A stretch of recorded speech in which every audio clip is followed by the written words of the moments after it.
সুজিত, কি করছো? আরে বলো না, সেই ঠাকুর রাখার জন্য সিংহাসন অর্ডার করেছি। চলো তোমাদেরকে দেখাই কিভাবে সেট করি আমি।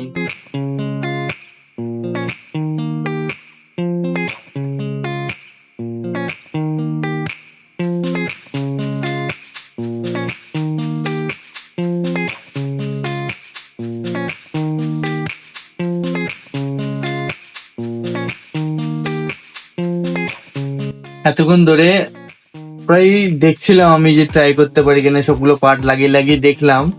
আমাকে ফটোও দিইনি ফ্লিপকার্ট এটা লাগানোর জন্য ফটোও দিইনি। আমি এটা সবগুলোকে প্রথমে একবার করে লাগিয়ে দেখলাম যে কোনটার সাথে কোনটা মিলছে। তারপরে রং হওয়ার পরে গিয়ে ঠিক করেছি। দেখুন তুমি।